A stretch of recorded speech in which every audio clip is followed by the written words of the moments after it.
তো আমরা একটা নতুন বাংলাদেশ দেখলাম। আমরা আশা করি যে আমরা যে অনিয়ম অনাচারের মধ্য দিয়ে যাচ্ছি, আমাদের মুখে কথা বলার স্বাধীনতা নাই, কোনো কিছু স্বাধীনতা, দুর্নীতি, এখান থেকে যেন বাংলাদেশ উত্তরণ হয় সব জায়গায়। এটা আমার প্রথম আশা। এখন আসি মূল আলোচনায়।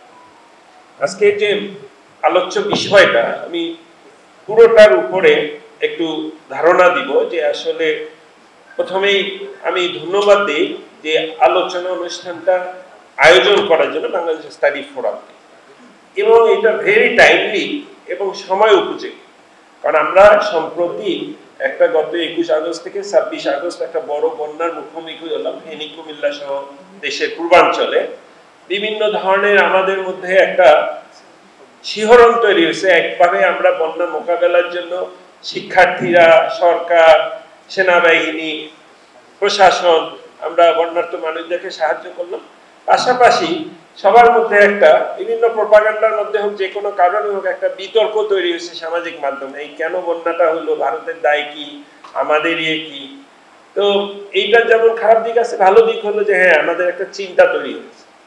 তো আমি প্রথমে বন্যাটা পরে আসি। প্রাকৃতিক দুর্যোগ মাঝের যে অংশটা, এটার মধ্যে বন্যাটাও আছে। এটা একটু খুব ছোট করে বলি। আপনারা জানেন যে বাংলাদেশে যে প্রাকৃতিক দুর্যোগ, তার মধ্যে সবচেয়ে বড় দুর্যোগটা পানি সম্পর্কে। দুই ধরনের দুর্যোগ, একটা হলো দক্ষিণ থেকে, একটা হলো উত্তর থেকে। দক্ষিণের দুর্যোগটা, বাংলাদেশের দক্ষিণটা হলো বঙ্গোপসাগরের সাথে কানেক্টেড। বঙ্গোপসাগরটা আসলে একটা বে, ইন্ডিয়ান ওশান বা ভারত মহাসাগরের একটা বে। যখন তিন দিকে ল্যান্ড একদিকে ঢুকে যায়, আমরা বলি বে। আর পুরো বাংলাদেশটা পশ্চিমবঙ্গের একটা অংশ, যেটা একেবারেই পলি মাটি দিয়ে তৈরি, হিমালয়ের, এটাকে বেঙ্গল বেসিন বলি আমরা। এই বেঙ্গল বেসিনের বে জন্য এটা বে অফ বেঙ্গল। তা আমাদের দক্ষিণ দিকটা সাতক্ষীরা থেকে টেকনাফ 710 কিলোমিটার কোস্ট লাইন আছে, সমুদ্র লাইন। এইটা হলো বে অফ বেঙ্গলের সাথে কানেক্টেড। তা আমাদের সবচেয়ে বড় দুর্যোগ, যদি প্রাকৃতিক দুর্যোগ, এখানে অনেক শিক্ষার্থীও আছে। আমরা যদি বলি বাংলাদেশ স্বাধীন হওয়ার পর থেকেই যদি বলি, 71 সাল থেকে কোন দুর্যোগে সবচেয়ে বেশি মানুষ মারা গেছে, মানে আমাদের দুর্যোগগুলো বলি। একটা হলো কোস্টাল সাইক্লোন বলি আমরা, জলোচ্ছ্বাস, ঘূর্ণিঝড় আসে আমাদের। একটা হলো বন্যায় মানুষ মারা যায়, একটা হলো খরায় যাইতে পারে, এরকম নানাবিধ। এখানে আমাদের ভূমিধসে মানুষ মারা যাইতে পারে পাহাড়ি অঞ্চলে। তাহলে কোন প্রাকৃতিক দুর্যোগে সবচেয়ে বেশি মানুষ মারা গেছে, এটা একমাত্র হলো, এবং এটা কোনো কম্পিটিশন নাই, এটা হলো কোস্টাল সাইক্লোন। সমুদ্রের দিক থেকে, বঙ্গোপসাগর থেকে যে ঝড়গুলো আসে, এবং একটা স্ট্যাটিস্টিক্স হলো 1980 থেকে 2000, এই 20 বছরে সারা পৃথিবীতে যত মানুষ মারা গেছে, সারা পৃথিবীতে দুর্যোগে, সবগুলা দিয়ে যোগ করে যত মানুষ মারা গেছে, বাংলাদেশে তার থেকে বেশি মানুষ মারা গেছে। কারণ হলো, আপনারা জানেন যে 71 সালে যে স্বাধীন হয় দেশ, 70 সালে একটা 12ই নভেম্বর ভোলা সাইক্লোন বলে যে সাইক্লোন এসেছিল, তাতে পাকিস্তান সরকার ছিল, কোনো সিগন্যাল ছিল না, আশ্রয় কেন্দ্র ছিল না, মানুষ ঘুমিয়েছিল। একতলা দোতলার বিল্ডিং এর উপর দিয়ে পানি এসছে, কোনো কোনো জায়গায় চরগুলো ভেসে গেছে, মানুষ সাগরে ভেসে। পাকিস্তান সরকার থেকে বলা হয়েছিল 3 লক্ষ লোক মারা গেছে, কিন্তু বিভিন্ন তথ্য থেকে আমাদের এখানে বলা হয়েছে 5 লক্ষ লোক মারা গেছে। ধরলাম 3 লক্ষ লোক, তখন তো দেশে 7 কোটি লোক ছিল। পৃথিবীর অনেক ছোট দেশ আছে 3 লক্ষ লোক নেই। ভুটান একটা দেশ, ওদের লোক হলো 8 লক্ষ মাত্র। আচ্ছা, এরপরে আসি 91 সালে, আমি তখন রংপুর কারমাইকেল কলেজে পড়ি। আমাদের এইচএসসি পরীক্ষা 2 মাস পিছিয়ে গেল। 29 এপ্রিল যে সাইক্লোনটা হলো, আপনারা অনেকেই জানেন, এক রাতে 1,38,000 মানুষ মারা গেল। আমি একটা এনভায়রনমেন্টাল সায়েন্সের বই পড়তেছিলাম 2006 সালের দিকে। এই বইটা লিখছেন আমেরিকান 2 রাইটার। তো বিভিন্ন প্রাকৃতিক ঘটনা সম্পর্কে লিখতে গিয়ে এই বইটার একটা চ্যাপ্টার হলো জনসংখ্যার বৃদ্ধির হার। তো সেইটার একটা কেস স্টাডি দিচ্ছে বাংলাদেশ সম্পর্কে। ওরা প্রথমে লিখছে যে বাংলাদেশে জনসংখ্যা বৃদ্ধি কিরকম হয়, আমরা একটা ধারণা দেই। এই দেশে 1991 সালে একটা কোস্টাল সাইক্লোন হয়, সামুদ্রিক ঘূর্ণিঝড়। এই ঝড়ে এক রাতে এরকম মোর দ্যান 100,000 পিপল, মানে 1 লক্ষর বেশি মানুষ মারা যায়, আসলে 1,40,000 মতো। কিন্তু ওদের দেশে তখন জনসংখ্যা বৃদ্ধির হার এমন ছিল যে পরবর্তী 2 সপ্তাহে দেশে এটা মেকআপ হয়ে গেছিল। আসলে কিন্তু আমাদের যে 80 সাল থেকে যে জনসংখ্যা বৃদ্ধির হার দেখেন, মাসে যখন 4 লাখ লোক দেশে জন্মহার মৃত্যুহার মিলে নেট বাড়লো, এইরকম সাইক্লোন ছিল। এখন আমরা এই যে লাস্টে যদি আসি বাংলাদেশের পরিস্থিতি কি, 91 সাইক্লোনের পরে ওয়ার্ল্ডের বিভিন্ন দেশ বললো যে কেমন একটা দেশ এক রাতে 1.5 লাখ লোক মারা যায়, তোমরা টাকা নেও, তোমরা টেকনোলজি নেও, লোকগুলোকে বাঁচাও। এরপর থেকে আমাদের এই যে কোস্টাল বেল্টে যদি এখন যান 4000 সাইক্লোন শেল্টার তৈরি করা। এটা কিরকম দেখতে? এগুলো হলো সব প্রাইমারি স্কুল, দোতলা বিল্ডিং, নিচতলাটা খালি। কারণ যখন জলোচ্ছ্বাস আসে, এটা সাইক্লোনটা আপনারা জানেন যে বাতাসের একটা জোরে গতিবেগ 100 kilometre 150 kilometre per hour, high wind speed. এটা যখন পানির মধ্যে, সাগরের পানিতে হিট করে, নর্মাল যে আমরা ঢেউগুলো দেখি, এই ঢেউগুলো অনেক উঁচু হয়ে যায়। তখন আমরা সাগরের ঢেউ বলি না, এটাকে বলি জলোচ্ছ্বাস, ইংলিশে বলি স্টর্ম সার্জ। তখন মানুষকে আসলে এই সাইক্লোন মোকাবেলা করা যাবে। বলছে যে আপনি কোনো ওয়াল দিয়ে, দেয়াল দিয়ে, এরকম টেকনোলজি নাই বাংলাদেশে, এই অর্থ নাই যে আমি 30 ফুট 40 ফুট 20 ফুট উঁচু ইম্ব্যাঙ্কমেন্ট করব অথবা দেয়াল করব। মানুষকে হলো ওয়ার্নিং দিতে হবে। সাইক্লোনের একটা সুবিধা হলো, সাইক্লোন দেখবেন ভূমিকম্পের মতো না যে কখন হইলো কেউ জানে না, বা যে বন্যাটা হলো ফ্ল্যাশ ফ্লাড অল্প সময়ের মধ্যে আসলো, এটাও না। এটা যেহেতু বে অফ বেঙ্গলে ডেভেলপ করে, এটা দেখা যায়, আপনারা খবরে দেখেন যে একটা নিম্নচাপ তৈরি হয়েছে, আগামী 2 দিন পর, আজকে রবিবার বলে বুধবার সকালে হিট করবে। তারপরে কি বাংলাদেশ আসছে, অনেক একটা প্রস্তুতি সময় পাওয়া যায়, মানুষকে সরিয়ে নেওয়া যায়। এই জিনিসটাকে কাজে লাগিয়ে কারা সরিয়ে নিবে, কারা মানুষকে জানাবে? Bangladesh red crescent society voluntarily এই কাজটা করে, এবং দুর্যোগ ব্যবস্থাপনা মন্ত্রণালয় তাদের একটা ভলান্টিয়ার টিম আছে। এই টিমের এখন সদস্য সংখ্যা হলো 70,000-এর উপরে। মাইকিং করে মানুষকে এই সাইক্লোন সেন্টারে নিয়ে আসে। এই 91 সালের যে মাপের সাইক্লোন হয়েছিল, সাইক্লোনের মাপ হইল উইন্ড স্পিড কত, আর একটা হলো কত উঁচু জলোচ্ছ্বাস তৈরি করে। কাছাকাছি মাপের সাইক্লোন হইল 2007-এর 15ই নভেম্বর, যেটাকে আমরা সিডর বলি, সুন্দরবনের উপর দিয়ে এসছি। ওই সাইক্লোনে সরকারিভাবে বলা হয় 3447 জন মানুষ মারা গেছে। একই মাপের সাইক্লোনে কিন্তু প্রায় 1.5 লক্ষ মানুষ মারা গেছে। তো 2009 সালে আমি জাপানে একটা প্রেজেন্টেশনে গেছিলাম, বিভিন্ন দেশ থেকে প্রফেসররা এসেছিল। আমি শুধু এইটাই প্রেজেন্ট করছি যে 91 সাইক্লোন, 70-এর সাইক্লোন আর 2007-এর সাইক্লোনের পরে বাংলাদেশ কিভাবে প্রাকৃতিক দুর্যোগ মোকাবেলায় ঘুরে দাঁড়িয়েছে। এটা খুব অ্যাপ্রিসিয়েট করছে ওরা, যে তোমরা যে এই চ্যালেঞ্জটা নিয়ে, এটা হলো একটা দিক প্রাকৃতিক দুর্যোগ। আচ্ছা, এখন দক্ষিণে গেল, এখন আসি উত্তরে। আচ্ছা, উত্তরে আসলে আমাদের, আমি অনেক শিক্ষার্থী আছে, সবাইকে রিকোয়েস্ট করব একটা জিনিস, যে বাংলাদেশের যে ভৌগোলিক অবস্থান, এটা আমরা জানি যে এইখানে 3 দিকে হলো ভারত, একটা দক্ষিণ পূর্ব সীমানায় আমাদের মায়ানমারের সাথে সংযুক্ত। আপনি এইটা হলো, আপনি প্লেন একটা 2D একটা ইয়া দেখলেন, বাউন্ডারি। আপনি 3D ম্যাপটা কি জানেন যে কি রকম? 3 ডাইমেনশনাল, উঁচু নিচু যদি দেখেন, এটা সোজা একটা উদাহরণ হইলো, এটা একটা গামলা। একটা গামলা বা একটা হাত ধোয়ার বেসিন যে আছে, এই বেসিনের নিচের অংশটাই হলো বাংলাদেশ, আর চারদিকে যে উঁচু জায়গাটা, এই হলো ইন্ডিয়া ম্যাপ। এবং 18 কোটি বছর আগে এই বাংলাদেশ আমরা যেখানে বসে আছি, এটা ছিল না। ইন্ডিয়া সহ রংপুরের কিছু অঞ্চল, সিলেটের কিছু অঞ্চল একটা ল্যান্ড ছিল, যেটা আফ্রিকার সাথে সাগরের ওই পারে ছিল। এইটা কয়েক কোটি বছর ধরে টেকটনিক প্লেট মুভমেন্টের ফলে এসে এক সময় যখন হিট করে এই রাশিয়ার সাথে, ইন্ডিয়াটা পুরোটাই এটার সাথে ছিল, আফ্রিকায় কিন্তু। তখন হিট করার পরেই এই যে হিমালয় রেঞ্জটা তৈরি হয়। তখনও কিন্তু এই অংশগুলো ছিল না, ছিল রংপুর অঞ্চলের কিছু অংশ, সিলেটের কিছু অংশ। এরপরে কি হলো, এরপরেই যখন ঠান্ডা হইতে থাকলো, হিমালয়ের বরফ গলা পানি, বৃষ্টির পানি নিয়ে এই পলি মাটি এসে কিন্তু পুরো বাংলাদেশটা তৈরি। একটা হলো সফট সয়েল, আর একটা হলো এটা লো ল্যান্ড। এখন কোনটার কথায় আসি, এইটা যদি বুঝেন যে আমি গামলার নিচে একটা যদি বেসিনের যে কোনো একটা জায়গায় 1 ফোঁটা পানি ফেলে, এটা কোথায় যাবে? একেবারে বটমে চলে, এটাই পানির ধর্ম। তাহলে আশেপাশে যদি বৃষ্টি হয়, এই পানিটা কোথায় আসবে? বাংলাদেশে আসবে। খুব সোজা হিসাব, এটা পরিষ্কার তো। এলিভেশনটা কত বলি আমরা সবসময়, সিভিল ইঞ্জিনিয়াররা ইঞ্জিনিয়ারিং কাজে বলি সমুদ্র সমতলের সাথে তুলনা করি। সাগরের লেভেলটা কত? জোয়ার ভাটা হচ্ছে, আমি 10 বছরের গড় সমুদ্র সমতল, পুকুরের যেমন একটা পানির তল থাকে, সাগরের সমতলের সাথে, এই সাগরের সমতলের সাথে আমরা মিন সি লেভেল বলি। এর সাথে আমরা বলি পৃথিবীর সবচেয়ে উঁচু পাহাড়, এভারেস্টের চূড়াটা হলো ৮,৮৪৮ মিটার বা ২৯,০০০ ফুট উঁচু। কিসের সাপেক্ষে? সাগরের সমতলের সাপেক্ষে। বাংলাদেশটা কত উঁচু? আপনি যদি পটুয়াখালী যান ১ থেকে ১.৫ মিটার উঁচু। আপনি যদি বরিশালে আসেন ৪ থেকে ৫ মিটার উঁচু। আপনি যদি ঢাকায় দেখেন এবারে ১০ মিটার উঁচু। আপনি বগুড়ায় যান ১৪, ১৫, ১৬ মিটার। রংপুরে যান ৩৫, ৪০ মিটার। আপনি যদি দিনাজপুরে যান ৬০, ৭০ মিটার। লেস দেন 100 মিটার সমুদ্র সমুদ্র পুরো বাংলাদেশটা। আর আপনি যদি এর উপরে যান, বড় বড় পাহাড় কাঞ্চনজঙ্ঘা থেকে শুরু করে এই যে এখানে সিলেটের এই দিকে, এইখানে হলো ১০০, ২০০, ১ কিলোমিটার, ৯ কিলোমিটার উঁচু পাহাড় আছে এভারেস্ট।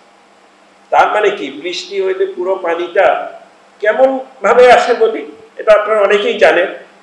এই যে যে জায়গাটা থেকে বৃষ্টি হলে একটা জায়গায় পানি আসে, সেই জায়গাটার পরিমাণটা হলো পুরো বাংলাদেশে যে ল্যান্ড এরিয়া আছে ১,৪৭,০০০ বর্গ কিলোমিটার, তার প্রায় ১২ গুণ। তাহলে আমার এইখানে যদি বৃষ্টি নাও হয়, বাংলাদেশের বাইরে আরো ১১ গুণ জায়গা আছে যেখানে বৃষ্টি হলে সেই পানি আমার দেশে আসে। কতটা আসে? পুরোটা আসে। যদি পুরো বৃষ্টির অ্যামাউন্টটা, পানির পরিমাণটাকে এই এরিয়ায় বলি 100%, তার 92 থেকে 93% পানি আমার দেশে চলে আসে। যে বৃষ্টির জন্য, যে পানিটা আসার জন্য আমার দেশের বৃষ্টিটা দায়ী না, কিন্তু আমার ভৌগোলিক অবস্থানটাই এটা। আপনি যদি একটা নদীর চরে বাড়ি থাকে, বন্যা হলো, আপনি বললেন বাড়িটা ডুবে গেছে, বন্যার দৌড় দেওয়ার কিছু নেই, ওটা চর, তো ওখানে বাড়ি করছে। তাহলে এই যে পানিটা আসে, এখন আসি সংক্ষেপে যে বন্যাটা হয়ে গেল। এখন আপনারা, তার আগে বলি, এখানে দুইটা ডেট একটু মনে রাখেন। একটা হলো ২৪ জুন এই বছরের, ২৪ জুন ২০২৪, আর একটা হলো গত পরশুদিন ৩০ আগস্ট ২০২৪। আমার দুইটা লেখা দৈনিক বণিক বার্তায় প্রকাশিত হয়েছে। লেখাটা কোনো বিতর্ক না, লেখাটা হলো কেউ ডিফেন্ড করারও কিছু নাই, এটা হলো ফ্যাক্ট, শুধু তথ্য দিয়ে ভরা, আমার মন করা কোনো কথা হলো। ২৪ জুনের যে লেখাটা, সেটা ছিল, টাইটেলটা ছিল সিলেট সুনামগঞ্জের বন্যার কারণ ও প্রতিকার। আপনারা জানেন ১৮ জুন হলো পবিত্র ঈদুল ফিতর, ঈদুল আজহা, কুরবানি ঈদের দিন। সিলেটে অনেকেই দেখছেন যে খাসি কেউ কেউ সিলেট শহরে ছাদে নিয়ে গিয়ে কুরবানি দিচ্ছে, কোমর পানি, হাঁটুর পানি, সুনামগঞ্জ ডুবে গেছে। এরপরে আমি এইটা লিখছিলাম দৈনিক বণিক বার্তা।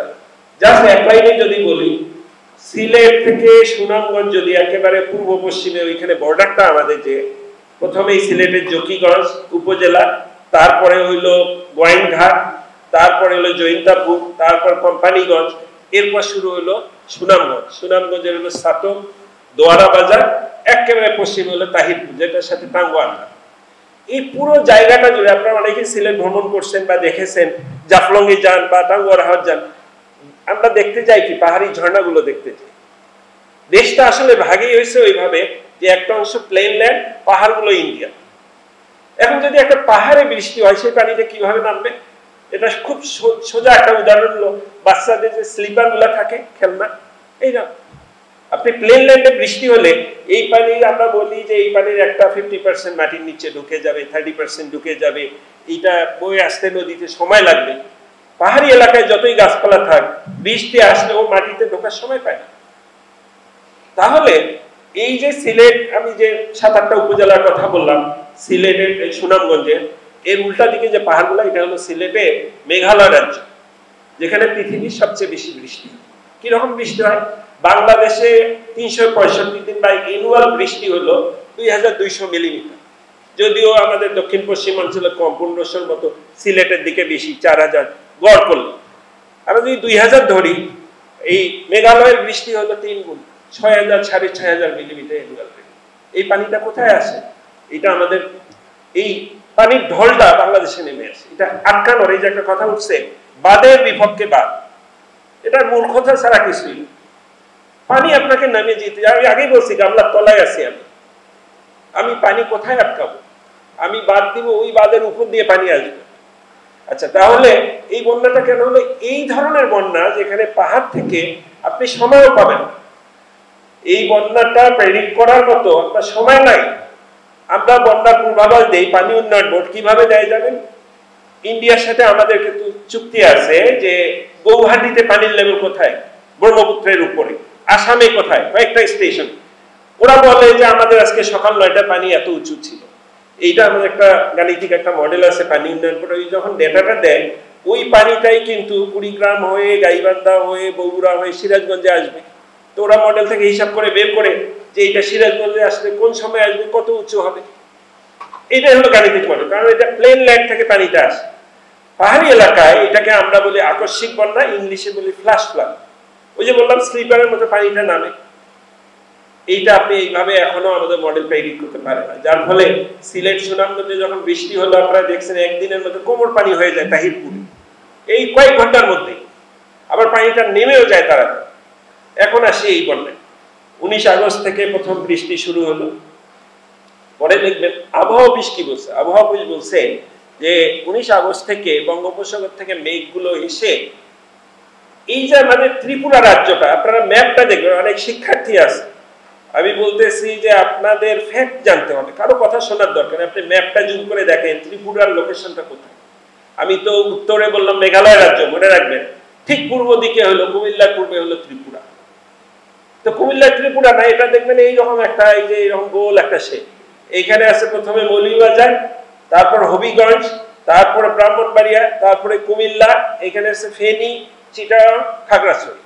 এই 7টা জেলার বর্ডারটা হলো ত্রিপুরা রাজ্য। তো মেঘালয়ের কথা বললাম, মেঘালয়ে পাহাড় আছে 6000 ফুট উঁচু পর্যন্ত পাহাড়, হিমালয়ের উচ্চতা 29,000 ফুট। আর ত্রিপুরা রাজ্যে যে পাহাড়গুলো আছে এটা সর্বোচ্চ উচ্চতা 3000 ফুটের মতো, কিন্তু অনেক পাহাড় আছে। এখন এটাও পাহাড়ি জায়গা, তাহলে এখানেও ফ্ল্যাশ ফ্লাড আসবে। সাধারণত এই জায়গার বৃষ্টিটা বাংলাদেশের বৃষ্টি, অ্যানুয়াল বৃষ্টির কাছাকাছি বা বাংলাদেশের থেকে সামান্য বেশি, মেঘালয়ের মতো এরকম 3 গুণ না। যার ফলে এইখানে আপনারা দেখবেন এই পত্রপত্রিকায় শুনবেন যে ফেনী, নোয়াখালীতে যে, কুমিল্লায় আর ফেনীতে যে বৃষ্টিটা হলো, ওই জায়গার মানুষ বলতেছে যে আমরা তো জন্মে দেখি না, আমার বয়স 40 বছর 30 বছর এইরকম বন্যা দেখিনি, বন্যাই আমরা দেখি না। বাংলাদেশের সবচেয়ে কম বন্যা প্রবণ অঞ্চলের মধ্যে একটা হলো এইটা, যেখানে এবার সবচেয়ে বড় বন্যা হলো হিস্ট্রিতে। কারণ হইলো কি, পানিটা ওইভাবে আসে। এবার কেন এত বন্যা হলো, যে বলতেছে যে বাঁধ খুলে দিছে, পুরা ভুল একটা তথ্য। কেন তথ্য আমি যুক্তি দিয়ে বুঝাই। এই যে 7টা জেলা বললাম, এই 7টা জেলায় ইন্ডিয়া থেকে বাংলাদেশের যে 54টা নদী এসছে, তার মধ্যে 15টা নদী আসছে ত্রিপুরা থেকে এই 7টা জেলার ভিতর দিয়ে বাংলাদেশে ঢুকছে। আপনারা মনু নদীর নাম শুনছেন, খোয়াই শুনছেন, গোমতী নদীর নাম শুনছেন, আপনারা ফেনী, মুহুরী, এই নদীগুলো, এই 15টা, এই নদীগুলো দিয়ে পাহাড়ি ঢল আসে। এখন 19 আগস্ট থেকে আবহাওয়া অফিস বলছে বঙ্গোপসাগর থেকে মেঘ এসে মেঘের পর মেঘ জমতেছিল, জমে এক সময় মেঘটা ফেটে গেছে।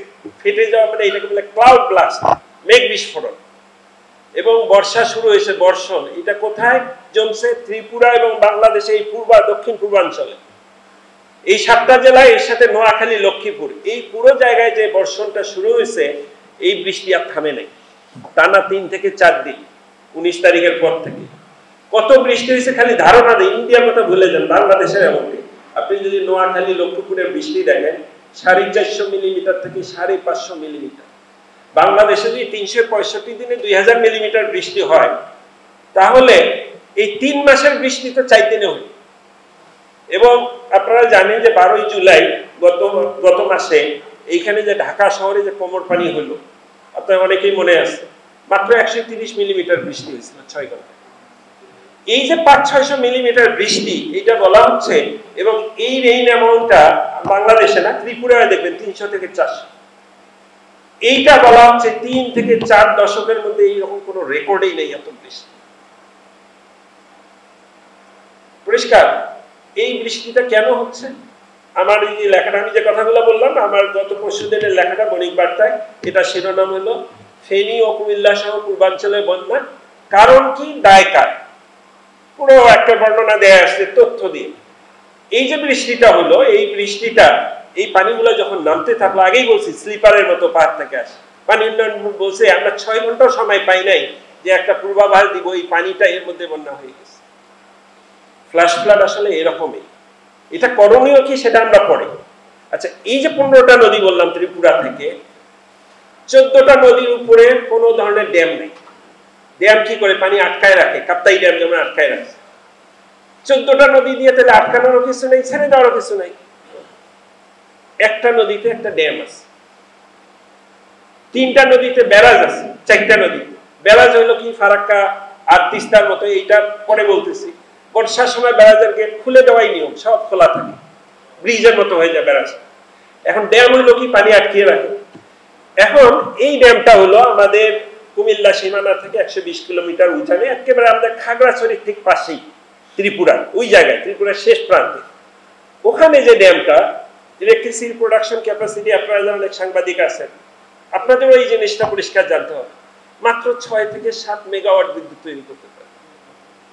ইনস্টলেশন ক্যাপাসিটি ড্যামটার ডিজাইন ক্যাপাসিটি 15 মেগাওয়াট, আর আমাদের কাপ্তাই ড্যামের ডিজাইন ক্যাপাসিটি হলো 230 মেগাওয়াট। এই গত সপ্তাহে রোববার, আজকে রোববার, গত রোববার কাপ্তাই ড্যামের গেটগুলো 16টা গেট খুলে দিচ্ছে, আপনারা অনেকে ভিডিও দেখেছেন। ওই দিন কাপ্তাই ড্যামে বিদ্যুৎ তৈরি করেছে 219 মেগাওয়াট। আচ্ছা, আমরা তো ছেড়ে দিলাম, কেন ছেড়ে দিলাম পরে আসি। এখন ওই ড্যামটা আগে বলি, যে ড্যামটার উচ্চতা হলো 30 মিটার, ওটা পাহাড়ি উপরে, এখানে আমাদের ড্যামটা হলো 45.7 মিটার। এটা আমাদের থেকে নিচে। আমাদের যে গেট ছেড়ে দেয় ড্যাম দিয়ে পানি, অতিরিক্ত পানি, সেটা হলো আমাদের 16টা স্পিলওয়ে গেট আছে, জলকপাট, আর ওখানে জলকপাট আছে 3টা। ভারতীয় কর্তৃপক্ষ বলছে যে যখন পানির লেভেল অতিরিক্ত হয়ে যায়, একটা প্রেসারে 2টা গেট খুলে যায়। এটা সত্য হইতে পারে, কারণ ড্যাম 3 ধরনের আছে। একটা হলো গেট আপনি নিজে খুলতে পারেন, একটা প্রেসারে খুলতে পারে। কোন কোন ড্যাম আছে গেট থাকেই না, পানির লেভেল এই হাই হয়েছে, এখানে উপর দিয়ে পারে। ড্যামটা কিরকম একটা বুঝে, একটা ধরেন 10 তলা বিল্ডিং, এইরকম একটা ড্যাম নদীটা আটকায় দিলেন আপনি, তাহলে 9 তলা পর্যন্ত পানি উঠে গেল। এই উঁচু হলো আপনার টার্গেট হলো 9 তলা পর্যন্ত পানি রাখবেন আপনি। এই পানিটা জলাধারে আটকায় রাখলাম, এই পানিটা সারা বছর আমি ব্যবহার করব বিদ্যুৎ তৈরির জন্য বা অন্য কাজে। তাহলে 9 তলা পার হয়ে যখন ওয়াটার লেভেল বাড়তে থাকলো, উজান থেকে বৃষ্টি হচ্ছে, পানি আসছে, আমি যদি এইটাকে অ্যালাউ করি পানিটা বাড়তে, একসময় পুরো ড্যামটা ভেঙে যাইতে পারে। আর ভেঙে গেলে কি হবে, একটা ড্যামের সামনে যে পানি জমা থাকে, আল্লাহ না করুক কাপ্তাই ড্যাম যদি ভেঙে যায়, আপনি ধরে নেবেন চিটাগাং শহরে 2 তলা 3 তলা পর্যন্ত পানি ডুবে, এটা পুরো একেবারে সাগরে চলে যায়, ড্যাম ভাঙতে যায়। ড্যামের নিয়ম কি, আপনি তো সব পানি আটকায় রাখতে পারবেন না। আমার একটা ছোট উদাহরণ দিই, 50 লিটার একটা বালতি একটা ট্যাপের মধ্যে বাথরুমে রাখছেন, আপনি ট্যাপটা খোলা রাখছেন, বালতিটা ভরে গেল। এখন যদি আমি ট্যাপটা বন্ধ না করি, তাহলে পানিটা কি হবে বলেন, উপচায় পড়বে। কতটুকু পানি পড়বে, যতটুকু ট্যাপ দিয়ে পড়তেছে ওইটাই চারদিক দিয়ে উপচায় পড়বে, তাই না? ড্যামে তাই গেট খুলে দেওয়া হয়, ওই যতটুকু পানি আমার রিজার্ভার ভরার পর, পুকুরটা ভরানোর পর যেটুকু পানি অতিরিক্ত আসছে সেইটাই, আবার ওই পানিটা একটু পরে নিচে নেমে গেলে আবার অটোমেটিক ওইটা গেট বন্ধ হয়ে যাবে, অথবা গেট বন্ধ করে।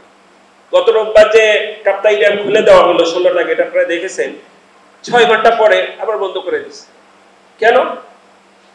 কারণ হলো পানির লেভেল নিচে নেমে, ড্যাম খোলা, গেট খোলা রাখলেও পানি যাবে। এখন যদি আপনাকে কেউ বলে যে আপনি যে বালতিটা 50 লিটার পূর্ণ করছেন, আমি একজন সাংবাদিক, আমি যদি বলি ড্যাম খুলে দিছে, এখন আমি সাধারণ মানুষ, আমি গৃহবধূ, আমি কিছুই জানি না কি ড্যাম খুলে দিয়ে বাংলাদেশ ভাষায় দিছে, শিরোনামটা এইটা, তখন কি হবে জানেন? তখন মনে হবে যে বালতিতে 50 লিটার পানি জমাইছিলেন, বালতিটা কাট করে ফেলে দিছে। জিনিসটা তো সেটা না। আমাদের ভারতের কোন জিনিসগুলো অন্যায় আচরণের প্রতিবাদ করতে হবে, আমাদেরকে শিক্ষিত হইতে হবে, জানতে হবে। শত শত কারণ আছে ভারতের অন্যায় আচরণের প্রতিবাদ করার। আমার কথা হলো এই 3টা ছোট গেটের 2টা দিয়ে, গেটের ছবি যদি যান আপনারা গুগলে, ছোট ছোট গেট দেখলে হাসি পাবে, বাচ্চাদের স্লিপারের মতো। এইটা দিয়ে এই 11টা জেলায় এত বড় বন্যা হইল, আর বাকি 14টা নদীতে কোনো ড্যাম নেই। এই জন্য আমার লেখায় পরিষ্কার করে লিখছি যে এইখানে যে ড্যামটা, এইটা কোনো ভূমিকায় না। আপনি উদাহরণ হিসেবে বলতে পারেন, একটা বড় পুকুর ভরা আছে, আমি গিয়ে 1 বালতি পানি দিলাম, দিয়ে বললাম আমার বালতিটা দিয়ে পুকুরটা ভরে গেল। এই ড্যামের বিষয়টা আপনি যদি বলেন ড্যাম খুলে দিয়ে এই বন্যাটা হয়েছে, এক্স্যাক্টলি এইরকম উদাহরণ। এটা একেবারেই সত্য না। সত্যটা কি, এই যে বললাম বৃষ্টির পরিমাণ, ভৌগোলিক অবস্থান, কতগুলো নদী আসে, পানিটা আসে কি, এটা গেল একটা দিক।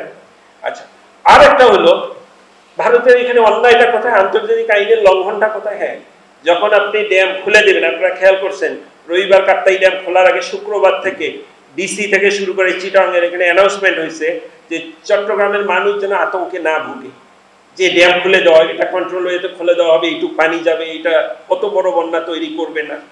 মানুষকে জানাইতে হয়, ভাটির মানুষকে। এটা তো আমাদের নিজের দেশে। আর আন্তর্জাতিক নদী অবশ্যই ভাটিকে জানাইতে হবে। আপনার পানির এমন যাই হোক, আমাকে যদি জানানো হতো যে ড্যাম অটোমেটিক খুলে গেছে, ধরলাম অটোমেটিক খুলে গেছে, বা আমি খুলে দিয়েছি, খুলে দেওয়ার নাই কিছু না, এটাই নিয়ম, আমরাও খুলে দিই, তাহলে হতো কি, আমাদের এখানে আমরা যারা বন্যা পূর্বাভাস দেয় পানি উন্নয়ন বোর্ড অথবা যারা বন্যা ফ্লাড ফাইটিং প্রিপারেশন নেই, সেইটা জোরদার করা যাইতো, বা একটা মানসিক ইয়ে। যদিও আমি বলছি ওই পানির অ্যামাউন্ট খুব একটা বেশি। আচ্ছা, আর একটা জিনিস আপনাদের পরিষ্কার করি, সেটা হচ্ছে এর ঠিক 2 দিন পরে একটা খবর আসলো যে এবার ফারাক্কার 109টা বাঁধ খুলে দিয়েছে, একেবারে বন্যায় ভেসে যাবে। এই আর একটা ভুল জিনিস। ব্যারাজ আর ড্যাম, আপনাদের বলি যে এই পার্থক্য, পুরা দুইটা আলাদা স্ট্রাকচার। গেট খুলে দেওয়ার কিছু নাই। ফারাক্কা ব্যারাজ একটা মরণ ফাঁদ বলি আমরা, কি জন্য? এই খালটা 30 মাইল লম্বা, মেইন ক্যানালটা 30 মাইল। এইখানে খালের মুখে আবার রেগুলেটর, তখন সুইচ গেট আছে, তখন গেটগুলো খুলে দেওয়া হয়, খালের ভিতর পানি। এটা না করলে খালের তলাটা নদীর তলার মতো তো ডিপ না। খালের তলাটা থেকে মাটি থেকে 6-7 ফুট নিচে, আর নদীর তলা হলো মাটি থেকে 20 ফুট 30 ফুট 40 ফুট নিচে। তা আপনি খালের তলায় এখানে পানি আছে, এখানে পানি তো খালে ঢুকতে হবে। আপনি যদি পাম্প করে পানিটা ফেলে দেন, যেটা জিকে প্রজেক্টে আমি করি, পাম্পিং করে ফেলে দিন, তখন পানিটা চলে যাবে। ব্যারাজ হইলো আমি গেট বন্ধ করে পানিটা উঁচু করবো, করে এই 2-3 মাস যখন ইরিগেশন শেষ হবে, আমি করবো কি গেটগুলো খুলে রাখবো, আমার পানি দরকার নেই। এখন যদি এই মুহূর্তে আপনারা যে কোনো সাংবাদিক ভাইরা আছেন, রংপুরে ফোন করেন বা যান, ওখানে আমাদের তিস্তা ব্যারাজ 44টা গেট সব খুলে, এবং অনেক আগে থেকে খোলা। আমি পানি আটকাবো না তো। ইভেন এখানে যে আমার খালটা আছে, এই খাল দিয়েও তো এখন পানি দরকার নেই, কিন্তু কোনো ইরিগেশনের দরকার নেই, থই পানি। শুধু তাই না, আরো ইন্টারেস্টিং হলো, এই যে যখন ড্যামের কথা বললাম, যদি মনে করে ডিজাইন লেভেলের থেকে বেশি পানি আসে কখন, যেটা আমরা ডিজাইনে চিন্তা করি, তখন কি হবে? সবগুলা গেট খোলার পর পানি যাওয়ার কোনো রাস্তা নেই, আপনি খালও খুলে দিয়েছেন, তারপরও পানির লেভেল বেশি, তখন কি হইতে পারে? ব্যারাজটার উপর দিয়ে পানি যেতে পারে, তো উপর দিয়ে যাওয়ার আগে ব্যারাজটাকে ভেঙে ফেলবে। এই জন্য তিস্তা ব্যারাজে আপনাদের একটা তথ্য দেয় কি করা আছে, ইঞ্জিনিয়াররা এই জন্য ডিজাইন করছে, এর পাশে যে এনভায়রনমেন্টটা আছে, যে রাস্তাটা হাতিবান্ধার দিকে চলে গেল, ওই উঁচু রাস্তাটা, এই রাস্তা তো এইভাবে রাস্তাটা, এই রাস্তার একটা অংশ এই জায়গা নরম করে বানানো। কেন নরম করে বানানো? যে যাতে পানির প্রেসারে, এরকম সিচুয়েশনে এমন একটা প্রেসার আসলে ওই প্রেসারে রাস্তাটা অটোমেটিক ভেঙে গিয়ে অতিরিক্ত পানিটা এই দিক দিয়ে এসে না, এটা বলে ইমার্জেন্সি। ওখানে রাখে নাই কেন, নরম করে কেন করলো? যদি এখানে শক্ত করে করতো আর পানি উন্নয়ন বোর্ডের ইঞ্জিনিয়াররা কেটে দিতে আসতো, তাদেরকে তো একটা ধরে বেঁধে ফেলতো মানুষ, কারণ এই ভাটিতে তো অনেক মানুষ থাকে, বললো বাদ কেটে দিচ্ছে। এই হলো ব্যারাজ। এখন আসি ফারাক্কা ব্যারাজে, আমাদের 615 মিটার, এটা 2 কিলোমিটারের মতো। এখন যেহেতু বড় নদী গঙ্গার উপরে, ওখানে গেট আছে 109। ফারাক্কার সাথে আমাদের পানি চুক্তি আছে ইন্ডিয়ার সাথে 1996 সালে। এখন এই চুক্তিতে বলা আছে কখন পানিটা গেটগুলো খোলা বন্ধ করবে। এটা হলো জানুয়ারির 1 তারিখ থেকে মে মাসে। এই 5 মাস হলো শুকনো মৌসুম, এই পানিটা 2 দেশেরই দরকার। আমরাও এখানে পানি চাই, ওদেরও এখানে একটা খাল আছে, এই খাল দিয়ে পানিটা ইরিগেশন করে না, ওই খাল দিয়ে ওদের আরেকটা নদী শুকায় যাচ্ছিল, ওই নদীতে তারা প্রবাহিত করে, এবং এই পানিটা ভাগীরথী হয়ে এইখানে গিয়ে একেবারে সুন্দরবনের ভিতর দিয়ে, ইন্ডিয়ান সুন্দরবনের কলকাতা বন্দরের নিচ দিয়ে নামে। বন্দরে সিলটেশন হচ্ছিল, গলি জমতেছিল। ফারাক্কা করার আগে ওরা হিসাব করে বলছে এই পানি দিয়ে এই নাব্যতা এখানে বাড়ে। আমাদের মতো ইরিগেশন প্রজেক্ট, আমরা যেমন তিস্তায় পানি খাই, হোয়াটএভার, আমার তো পানি দরকার নেই। তাহলে আমি এই যে 109টা যদি আপনাকে এখন গেট, বড় জোর হতে পারে কি, গেট অপারেশন গুলো খুব এক্সপেন্সিভ, ইলেকট্রোম্যাগনেটিক, হয়তো দরকার নেই, পানি কম আসছে, 10-15টা গেট ওরা এই যে বন্ধ করে রাখছিল, খুললো না, যে আমার বন্যার পানিতে নিয়ে যাচ্ছে। যখন দেখে উজান থেকে অনেক বেশি পানি আসছে, তখন ওই 10-15টা সব খুলে যে আমার পানিতে নামতে হবে। এইটা দিয়ে ভারতকে বা গালি দেওয়ার বা আমাদের, তাহলে এখন একটা উদাহরণ দেই, আমাদের তিস্তা নদীটা এখান থেকে ধরেন ইন্ডিয়া বাংলাদেশ বর্ডার হলো এটা, এখান থেকে 11 কিলোমিটার দূরে আমাদের তিস্তা ব্যারাজ। এখান থেকে আমার বাড়ি তিস্তার পারে, বাড়ি ভেঙে গেছে 2 বার, এখন এখান থেকে আরো 100 কিলোমিটার এই নদীটা গেছে, গিয়ে যমুনার সাথে মিলছে কুড়িগ্রামের চিলমারি। তাহলে 100 কিলোমিটার মানে কি দুই পারে 200 কিলোমিটার মানুষের শত শত গ্রাম। তা আমি যদি গেট বন্ধ করে রাখতে পারতাম, এখন আমি যখন ক্লাস 9-এ পড়ি আমার ঘরে তখন এইরকম কুমিল্লা ফেনীর মতো পানি, এক বুক পানি। এটা হলো 87-এর কথা। তো এইখানে তাইলে তো আমি সবগুলো গেট 44টা বন্ধ করে দিতাম, তাহলে 200 কিলোমিটারের মানুষ বাঁচত। উজানে তো আছে মাত্র আমার 11 কিলোমিটার, 22 কিলোমিটার মানুষ ডুবত। এটা কখনোই টেকনিক্যালি সম্ভব না, এটার ফাংশন এটা কি পরিষ্কার করতে পারছি? এখন আসি কোন জায়গায় আমরা অন্যায়ের প্রতিবাদ করি। এই যে ফারাক্কা ব্যারাজটা করা হলো, এইটাই একটা অন্যায়। আপনি যখন এইরকম একটা আন্তর্জাতিক নদী থেকে কোনো পানি নিবেন, যখন পরিকল্পনা করবেন যে আমি একটা ড্যাম করব, ব্যারাজ করব, আন্তর্জাতিক পানি আইন যেটা বলে, আমরা স্বাক্ষর করে নিই, ওটা আর একটা জিনিস। পানি আইনে বলা আছে এটা করার আগে ভাটির দেশের সাথে আগে আপনাকে আলাপ করতে হবে যে আমি এইরকম একটা স্ট্রাকচার করতে চাই। ভাটির দেশ দেখবে কি করতে চান, কতটুকু পানি নেবেন, জয়েন্ট স্টাডি হবে 2 দেশ মিলে। আমার কতটুকু পানি আসবে, আমার পরিবেশের যদি বাধা দেয় যে না এটা করা যাবে না, আপনি এটা করতে পারবেন।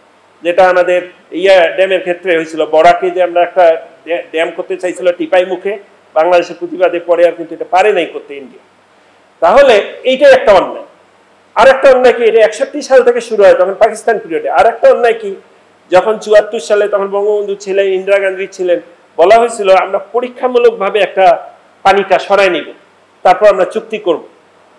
কিন্তু প্রথম বা 74 সালে প্রথম এই পানি নিয়ে গেল, 75 সালে কোনো চুক্তি নেই। আপনি এই যে বণিক বার্তায় একটা রিপোর্ট আসছে সুন্দর, দেখবেন যে তখন আব্দুর রব সেনিয়াবাদ পানি সম্পদ মন্ত্রী ছিলেন, ফারাক্কা ওইখানে ডাকছিল, ওইখানে উদ্বোধনের সময় 75 সালে যায় নাই বাংলাদেশ থেকে, তখন বঙ্গবন্ধু বেঁচে ছিলেন। 75-এ বঙ্গবন্ধু মারা যাওয়ার আগের ঘটনা। বাংলাদেশ তখন থেকে নাশখোশ, কোনো চুক্তি না করে এই পানিটা এখানে ভারত নিয়ে যেতে থাকলেন। বঙ্গবন্ধু হত্যার পরে 76 সালে সম্ভবত জিয়াউর রহমান তখন প্রেসিডেন্ট হইলে, সেপ্টেম্বর মাসে 76-এ জাতিসংঘে গিয়ে কমপ্লেইন করলেন এইভাবে যে এইটা অন্যায়ভাবে করা হয়েছে, আমাদের এইখানে মরুভূমি হয়ে যাবে।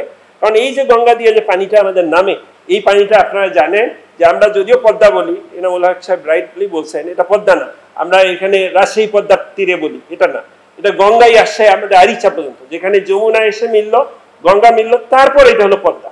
এই ব্রিজটা হয়েছে পদ্মা ব্রিজ, এটা ঠিক আছে। পদ্মা পানি নিয়ে যায় যমুনা এবং গঙ্গা। আচ্ছা, এখন গঙ্গা এইখানে যে আমাদের এইখানে পানিটা, এই যে আমাদের দেশে যখন চাঁপাইনবাবগঞ্জ থেকে গঙ্গাটা ঢুকলো রাজশাহী পার দিয়ে, এইখানে তারপরে আসলো পাবনা, তারপরে আসলো রাজবাড়ী, তারপরে ফরিদপুরের এইখানে এসে পাবনার কাছে মিলল ইয়াতে। এখন এখানে রাইট ব্যাংকে ডান দিকের তীর থেকে ইসামতি, গড়াই, বেশ কয়েকটা নদী এই পানিটা শুকনো মৌসুমে নিয়ে এই দক্ষিণ পশ্চিম অঞ্চলে জেলাগুলোর ভিতর দিয়ে গিয়ে সুন্দরবনের ভিতর দিয়ে সাগরে পানি। তা শুকনো মৌসুমে যখন জোয়ারের পানিটা উপর দিকে উঠে আসতো, তখন এই ফ্রেশ ওয়াটারটা ধাক্কা দিয়ে বেশি লবণাক্ততা উঠতে দিত। আপনাদের একটা উদাহরণ দিই, এই ফারাক্কা ব্যারাজ হওয়ার আগে এক সময় আমাদের খুলনার যে রূপসা নদীর পানি, তার লবণাক্ততা ছিল 1.5 পিপিটি কম। পিপিটি মানে হলো মিলিগ্রাম পার লিটার। 1 লিটারে কত মিলিগ্রাম লবণায়ন আছে। আমরা যে পানি খাই এই পানিগুলা হলো 0.5 পিপিটি কম, এখানে লবণায়ন আছে, সোডিয়াম, ক্যালসিয়াম, এই আয়নগুলো আছে। যে পানিগুলো আমরা চাষবাস করি এই পানিগুলা কোনো গাছ 1.5 পিপিটির বেশি এখানে গাছ মরে যাবে। আর সাগরের পানির লবণাক্ততা হলো 35 পিপিটি। তো যখন উজানের দিকে আসতে থাকে 35 পিপিটির পানি, নদীর পানি যদি ফ্রেশ ওয়াটার কম হয় তাহলে ওই পানিটা এসে লবণাক্ত। যে পানিটা খুলনায় লবণাক্ততা এই মার্চ এপ্রিল মাসে ড্রাই সিজনে 1.5 পিপিটির কম ছিল এক সময়, এইটা এখন 10, 12, 14 পিপিটি। ওই পানি দিয়ে আপনি খাইতে পারবেন না, গোসল করতে পারবেন না, এগ্রিকালচারে ইউজ করে, কোনো ইন্ডাস্ট্রি দিতে পারে, হাইলি স্যালাইন ওয়াটার। এইটা খালি খুলনা না, এই লবণাক্ততা আপনারা যদি দেখেন এইখান থেকে খুলনা পার হয়ে, খুলনা, সাতক্ষীরা, বাগেরহাট এগুলো পার হয়ে উপরের দিকে একেবারে গোপালগঞ্জ পার হয়ে এইদিকে জমির মধ্যে দেখবেন লবণাক্ততা। মাটির নিচে এই লবণ পানি। আপনি গোপালগঞ্জে যান, ফরিদপুরে যান, কোস্টাল বেল্টে, খুলনায়, আমি ফ্যামিলি নিয়ে যশোর গেছিলাম, এখানে সাগরদারি মধুসূদনের বাড়ি, একটা রেস্টুরেন্টে খাইতে বলছি, কুলি করার সময় দেখি লবণ পানি। এই পানিটা কোথা থেকে ঢুকলো? এই যে নদী দিয়ে যে লবণ পানিটা আসে, এইটার একটা অংশ মাটির নিচে ঢুকে যায়, গিয়ে গ্রাউন্ডটাকে স্যালাইন করে। এই যে মরুভূমি হয়ে যায় আমাদের উত্তর দক্ষিণ পশ্চিম অঞ্চলটা এবং লবণাক্ত হয়ে গেছে, হাজার হাজার বিলিয়ন বিলিয়ন কোটি টাকা এখানে লাগে, এটা এই ফারাক্কা ব্যারাজ। আপনার গালি দিতে হবে ওই জায়গায় যে এই একটা অন্যায়। লাস্ট একটা জিনিস বলি, তিস্তা ব্যারাজের কথা বলছি, আমাদের এইখানে, ওদেরটা বলি। আমাদের ব্যারাজটা করার আগে ওইখানে আমাদের সীমানা থেকে 80 কিলোমিটার উপরে গজলডোবায় ওইখানে ওরা একটা ব্যারাজ করে ইন্ডিয়া। এখন সমস্যা হলো, আমি তো ব্যারাজ করলাম এখানে ড্রাই সিজনে পানি নিয়ে ইরিগেশন করবো, ওই পানিটা তারা নিয়ে যায় এবং যেহেতু চুক্তি নাই, এখন এই পানিটা করে কি, সবগুলো গেট মনে করেন বন্ধ করে দেবে, আপনি কিছুই বলতে পারবেন। ফারাক্কা যে চুক্তি আছে, এই ফারাক্কা চুক্তিতে এই যে বললাম 150 দিন, 5 মাস, প্রত্যেক 10 দিন বাংলাদেশ কি পানি পাবে ফারাক্কা থেকে, ওরা কি পানি খাল দিয়ে নিবে, কিটা ছাড়বে, কতটা, একটা চুক্তিতে লেখা আছে। এবং এইটা ভেরিফাই করার জন্য আমাদের জয়েন্ট রিভার কমিশন, যে যৌথ নদী কমিশনের একটা দল ইঞ্জিনিয়ারদের ফারাক্কায় 5 মাস থাকে, ওদের একটা দল আমাদের হার্ডিস ব্রিজে এখানে কুষ্টিয়ার কাছে থাকে। আমরা যেন ভুল কমপ্লেন নেই, ওরা এখানে মাপে যে বাংলাদেশ যেন বলতে না পারে আমি চুক্তি অনুযায়ী পানি পাই। এখন আমরা কম দিলে কিন্তু আমরা ধরতে পারি জয়েন্ট রিভার। তিস্তায় যেহেতু কোনো চুক্তি নাই, তিস্তায় যদি পানি 0 করে দেয় আপনি কিছু করতে পারবেন। এবং তিস্তার অবস্থা কি বলি, তিস্তা হলো আমরা বলছি এই পানিটা এনে 91,000 হেক্টর এরিয়া আমরা ইরিগেশন করবো ড্রাই সিজন। এইটা নেমে আসছিল 20,000 হেক্টরের কম এই 14 সাল। এবং তিস্তার ইতিহাসে আগে ধরেন 5-6 হাজার কিউসেক পানি আসতো এই ব্যারাজটা করে, কিউসেক মানে কিউবিক ফুট পার সেকেন্ড, সেইটা মাত্র 500 কিউসেকের কম নেমে আসে। তার মানে কি ওই 500 কিউসেক পানি আসলে এই 80 কিলোমিটারের গ্রাউন্ড ওয়াটার বা বৃষ্টির পানি। তাহলে এই যে কয়েকটা উদাহরণ দিলাম, এই যে তিস্তা ব্যারাজ, এখন তিস্তার চুক্তি হওয়ার কথা ছিল 11 সালে, তখন মনমোহন সিং বাংলাদেশে আসলেন এবং বাংলাদেশের দুই একেবারে জয়েন্ট রিভার কমিশনের মধ্যে আমরা কতটুকু পানি পাবো, ওরা কতটুকু পাবে, সব হিসাব হয়ে কিন্তু খসড়া একটা অনুমোদন হয়ে গেছে। এই মমতা ব্যানার্জি যখনই বললেন পশ্চিমবঙ্গ থেকে বাধা না, এটা করা যাবে না, ইন্ডিয়ান সরকার আবার এইগুলো কতগুলো রেস্ট্রিকশন আছে, আমাদের দেশে তো এরকম রাজ্য নাই, ওদের রাজ্য সরকারের উপর দিয়ে ওরা করে না, ওটা ওদের দেশপ্রেম, এই চুক্তি আর সাইন করে। মনমোহন সিং আসার প্রধান উদ্দেশ্য ছিল এই চুক্তিটা আজ পর্যন্ত করে। এবং লাস্ট একটা জিনিস বলি, এই যে গঙ্গা চুক্তি, এটা অবশ্যই আমি বলবো যে তৎকালীন সরকারের, আওয়ামী লীগ সরকার অবশ্যই একটা অর্জন। স্বাধীনতার পর থেকে আমরা এই 54টা নদীর একটাই চুক্তি পাইছি, যেটা এই 26 সালে শেষ হবে। এখন কিন্তু আমাদেরকে নবায়ন করবে কিনা আপনারা জানেন, প্রধানমন্ত্রী শেখ হাসিনা যখন কয়েক মাস আগে গেছিলেন ইন্ডিয়া, 2-3 মাস আগে, এইখানে এই ইয়ের সাথে প্রধানমন্ত্রী মোদীর সাথে আলাপ করছে এইটা নিয়ে যে আমাদের চুক্তিটা সে, এইটা শুনে মমতা ব্যানার্জি খেপে গেছে যে পশ্চিমবঙ্গকে না জানে কেন এটা নিয়ে আলাপ শুরু হচ্ছে, তবে ইন্টেনশন নট গুড। এবং চুক্তি যদি নবায়ন না হয় তাহলে এই 96-এর আগে যেমন ছিল, এখানে আবার খরা, আবার মরুভূমি তীব্র আকার ধারণ করবে। তিস্তায় তো হচ্ছে না। লাস্ট যেটা বলি, এই যে গঙ্গা চুক্তি যে 96 সালে 13টা বোধহয় ধারা আছে না, কয়টা, 11টা বা 13টা, 9 নম্বর ধারায় বলা আছে এই যে আমরা চুক্তিটা করলাম, এই চুক্তিটাতে 3টা জিনিস বলা আছে পানি কিভাবে ভাগ হবে। একটা হলো ন্যায্যতা, এটা আন্তর্জাতিক আইন, কিন্তু ন্যায্যতা, ন্যায্যতা মানে কি, আপনার নদীটাও আপনার অংশে কত, দুই পারে কত মানুষ থাকে অববাহিকা, আমার অংশে কত, আমার কত মানুষ থাকে, তাহলে এই মানুষই তো এই পানিটা ভোগ করবে, সেইটা একটা। আর একটা হলো ফেয়ারনেস, সততা। আর একটা হলো নো হার্ম, কারো কোনো ক্ষতি না করে। তিস্তা চুক্তিতে দেখবেন এই 3টা শব্দ আছে, যে একটা হলো ন্যায্যতা, ন্যায়পরায়ণতা, কারো ক্ষতি না করে। এই রকম গঙ্গার মতো আমরা বাকি 53টা নদীর পানি চুক্তি করব, বাকি অভিন্ন নদীগুলোর পানি চুক্তি করব বাংলাদেশ। এটা আজ থেকে 28 বছর আগে। কিন্তু আমরা কি দেখলাম, এইখানে একমাত্র রেডি হয়েছিল ফেনী চুক্তি হওয়ার কথা ছিল, 7-8টা নদী এখনো রেডি করতেছে, কিন্তু ইন্ডিয়া সাইন করে। আমরা গালি দিব এই জায়গায় যে ইন্ডিয়া এইরকম খালি তিস্তার ওই ব্যারাজটা না, উপরে দেখবেন সিকিমে অনেকগুলো ড্যাম করছে পানি আটকায়, এটা করতে পারে না। এই আন্তর্জাতিক আইন কানুন আছে, যেটা বলছেন, রাইটলি বলছেন, যে আমি ইনামুল হক সাহেব, উনি আমাদের এই পানি সম্পদ একজন প্রকৌশলী, ওয়াটার বোর্ডের ছিলেন, নদী গবেষণার ছিলেন, আমি বিনয়ের সাথে ওনার কয়েকটা জিনিস দ্বিমত করি। এইখানে কোনো টেকনিক্যাল সমস্যা নেই। বাংলাদেশ যদি আজকে সাইন করে, জাতিসংঘে একটা আইন করা হয়েছে 1997 সালে সাধারণ অধিবেশনে, এরকম অভিন্ন নদী নিয়ে পানি নিয়ে যে ঝগড়া সেটা মেটানোর জন্য কিভাবে ভাগ করবে, না করলে কি হবে। তো এইটার নিয়মটা ছিল 34টা দেশ 35টা দেশ স্বাক্ষর করলে এইটা আইন হয়ে যায়। এই 97 থেকে এই 35টা দেশ স্বাক্ষর করতে 2014 পর্যন্ত লাগছে। তখনও আমরা কিন্তু স্বাক্ষর করি নাই 97-এর পর থেকে। বাংলাদেশ একটা দেশ বাকি ছিল, অনেক দিন ঝুলে ছিল। লাস্টের 14 সালে ভিয়েতনাম সাইন করাতে এটা আইন হয়ে গেছে, কিন্তু আমরা কেন করি না, প্রশ্নটা কি। এই জন্য আমার লেখায় আমি শেষে একটা লিখছি যে ইন্ডিয়ার প্রতিবাদ করতে হবে, সাথে আমাদের এই নতজানু ভাবটা পরিত্যাগ করতে হবে। আমরা যদি 76 সালে জাতিসংঘের অধিবেশনে এটা তুলে ধরে বলতে পারি যে আমার দেশ এইরকম মরুভূমিতে লবণাক্ততা ভরে যাচ্ছে, ওই তখন জাতিসংঘ বলবে যে না, একটা কমিটি করো, এখানে কি হচ্ছে। জলবায়ু নিয়ে খুবই সিরিয়াস। এই হলো আমার সার্বিক এইটা পানি সম্পদের জিনিসটা অনেক ব্যাপক। আমি খালি প্রত্যেককে রিকোয়েস্ট করব আপনারা ওই দুইটা লেখা পড়বেন। আমার কোনো ভুল তথ্য থাকলে বা কোনো কনসেপশনে মোস্ট ওয়েলকাম। আমি বুয়েটের সিভিল ইঞ্জিনিয়ারিং বিল্ডিংয়ে 7 তলায় বসে আমার অফিস, ওখানে আমার ইমেল অ্যাড্রেস দেওয়া আছে, আমার ফোন নাম্বার আছে। আপনার মোস্ট ওয়েলকাম যে কোনো সময়। আসসালামু আলাইকুম।